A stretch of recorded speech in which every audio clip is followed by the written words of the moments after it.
It started with a question that refused to leave my head. Why does she always leave on Sundays? First I brushed it off. Emma said she was visiting her mother, helping her with groceries, catching up. Just girl time. For months I believed her because I wanted to believe her. 6 months into marriage, trust felt sacred, like the invisible thread that held everything together.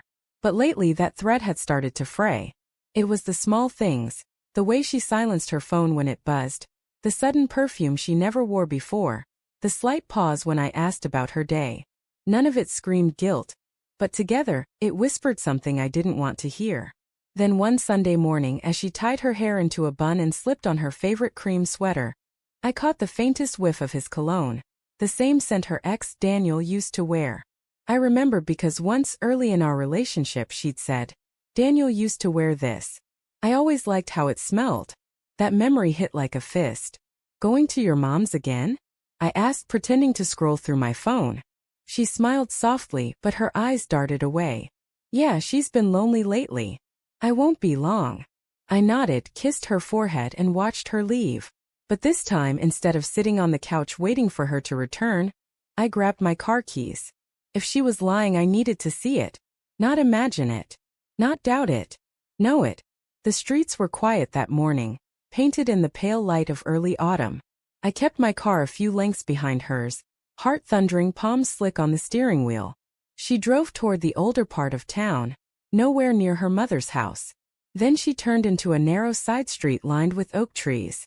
My breath caught when she pulled up to a familiar red brick building. Daniel's apartment. I'd seen it once before, years ago, when she dropped off some things after their breakup. I parked half a block away, every part of me screaming that this was a mistake. But I got out anyway. I had to see. Through the trees I saw her knock on the door. Daniel answered. He looked just like I remembered, tall, confident, with that easy charm that made people feel like they mattered. He smiled at her, that same smile that used to make her light up. And then she walked inside. No hesitation. No guilt. Just familiarity. I stood there for a full minute, unable to move, unable to breathe. My mind replayed every Sunday morning, the hugs before she left, the love you at the door, the trust one gave her like an offering. She'd been lying every single time. I could have left. I should have. But something inside me broke, something that refused to be quiet anymore. So I walked up the path and knocked. Daniel opened the door again, surprise flickering across his face. "Mark," he said, my name sounding foreign on his tongue. Behind him Emma froze. Her hand was midair, holding a cup of coffee. The color drained from her face. "Hey," I said quietly. "Mind if I join?" No one spoke. The air was thick enough to choke on. Daniel stepped aside slowly, unsure what to do. Emma's lips parted, but no words came out. I walked in, every step heavier than the last. The room smelled like roasted coffee and betrayal. Her scarf was draped on the couch. A half-eaten muffin sat on the table. She'd been comfortable here. Too comfortable. "Mark, I can explain," she started, voice trembling. "Then explain," I said, my voice calm but my hands shaking. Daniel looked between us. "Maybe I should." "Sit down." I cut in, my eyes never leaving hers. "If we're going to have the truth, we'll all hear it." Emma's eyes filled with tears. "It's not what you think." "Really?" I said bitterly. "Because it looks exactly like what I think." She took a deep breath, clutching the coffee cup as if it could anchor her. "I come here sometimes to talk. That's all. I know how it looks, but I swear it's not physical.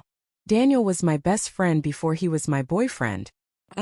I just never really let go of that connection." "Connection?" I repeated, laughing without humor. "You're married, Emma. To me. You lied every week to see another man. What do you call that if not betrayal?" Her eyes pleaded. "It's not betrayal if—" "Yes, it is," I snapped. "Every Sunday you chose him over me. Every time you lied, you made that choice again." Silence fell like glass shattering. Daniel shifted uncomfortably. "She came here because she was confused," he said softly. "But she never crossed a line. I wouldn't let her." I turned to him. "Then you knew she was married, and you still let her come here?" He lowered his eyes. "She said you two were going through a rough patch." I let out a broken laugh. "We weren't. Until now." I left before either of them could say another word. I didn't slam the door, didn't yell, didn't look back. The only sound was my own heartbeat pounding in my ears. When I got home, I sat in silence for hours. Her coffee mug still sat on the counter from that morning, lipstick on the rim. Our wedding photo smiled down at me from the wall. Two people who thought they'd found forever. That night, when she came home, her eyes were swollen. She dropped her keys and whispered, "Mark, please. I made a mistake. I didn't cheat, I swear. I missed who I used to be with him." Her words broke something deeper than anger. "You missed who you were," I said quietly. "But I'm the one who's been paying for it." She stepped closer, tears falling freely. "I love you." I shook my head. "Maybe you do. But not enough to tell me the truth." I didn't file for divorce immediately. I couldn't. Part of me still loved her, still remembered the way she laughed, the warmth of her hand in mine. But every time Sunday came around, every time I heard the clock strike 10, I felt that same hollow ache in my chest. Trust, once broken, doesn't mend easily. It leaves cracks, small, invisible ones that spread quietly until one day, the whole thing collapses. A few weeks later, I packed a bag. As I walked out, Emma stood by the door, trembling. "So this is it," she whispered. I looked at her for a long moment. "You ended it long before I did." And then I left. Sometimes I still drive past that red brick building. Not because I miss her, but because I want to remind myself what truth feels like when it finally comes into the light. Betrayal isn't always about the act. It's about the silence that hides it. And in that silence, I learned the hardest truth of all. Love dies not when someone stops caring, but when someone starts lying.